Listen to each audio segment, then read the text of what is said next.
Good afternoon, everyone. Today we're going to talk about why social media is crucial for real estate professionals. I have not even yet fully realized the benefits of social media. I have a small, active, engaged community, but my only regret is that I didn't start sooner. Now, this might sound like the most obvious advice in the world, right? Every single person you know with any kind of small business or side hustle has probably already set up their social media page. And there's so much froth out there. Everybody that's still living at their parents' house is an entrepreneur, and as soon as this economy starts to correct itself, the real are going to separate from the fake. So how do you do that?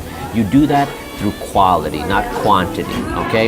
If you are doing a good job and you're consistently posting, you're consistently putting your name and your face out there, eventually you'll be able to separate yourself from this person who's this phony online $1 million listing realtor. I just can't get enough of how every single person just goes and gets a real estate license, sets up an Instagram page, and now they're an expert. You are going to be able to show that you're an expert without having to say it. Because if you have to say it, then I don't really think you're an expert. Let's get into the specifics of social media. First and foremost, you gotta be patient, okay? I'm on episode, what is this, 53 right now? 54? And we are pushing. We don't get discouraged by view counts, okay? I had a friend tell me, he's still a great friend of mine, when I had 100 followers on Instagram, yo man, you just gotta buy some followers until you make it, and then, those will kind of fall off. And I looked at him and I was like, the last thing I would ever do is buy followers. You can see right through that facade. So how do you differentiate yourself from that facade? Through quality content. And what content is that? You definitely want to utilize Instagram. You definitely want to utilize the story feature within Instagram, because nowadays it's very hard for your post to be seen by everyone that you follow, or everyone that follows you rather.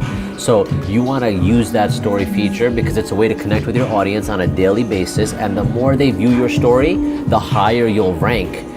And as soon as they open that Instagram app, you'll pop up as having just added a story. And I've seen it with my own friends and family. As soon as they open Instagram, boom, Pinnacle Real Estate with that glowing ring around it, I know they're watching. Now, you've used the story feature, you're posting consistently, but don't post garbage, okay?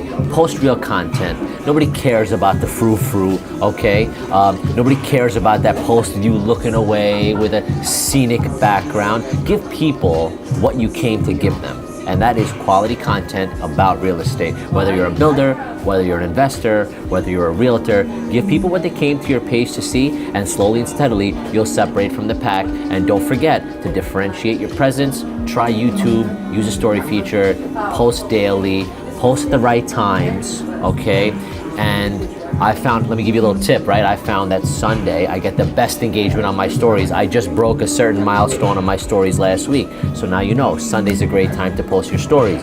Post at night when you're posting your content. People are at work during the day. People aren't necessarily on their phones all day, although it might seem that way. I consistently get better engagement and better views when I post at night. And don't forget to add video into your social media repertoire.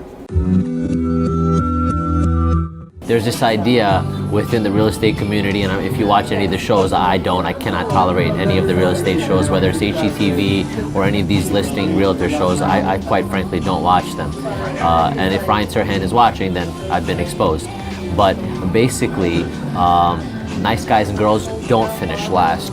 Be nice, be available, okay? Do the best that you can to put your best foot forward, because people will definitely see a genuine, honest, and engaging person through this like fast money kind of show-off-ish culture that is prevalent in social media. If you step away from that and focus on being a good person and bigging up the people around you and promoting the people that you work with, and not just hogging up all the limelight for yourself, you'll find that you'll grow faster.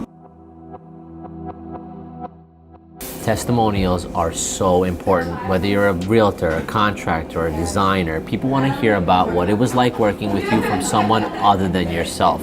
So the next time you have a positive experience with somebody, harness that energy and have them write a little blurb about what it was like working with you. And what I like to do is oftentimes captions get skipped over. So if you can get that nice concise blurb within an image, it's gonna get a lot more impressions than if you put it down in the caption. So take a nice pretty picture of the house or a little backdrop, whatever the client feels comfortable with sharing, and put that review within the image itself, and you're gonna get a lot more impressions that way. And there's no better social proof than this sort of approach of a testimonial. So definitely work that into your social media strategy.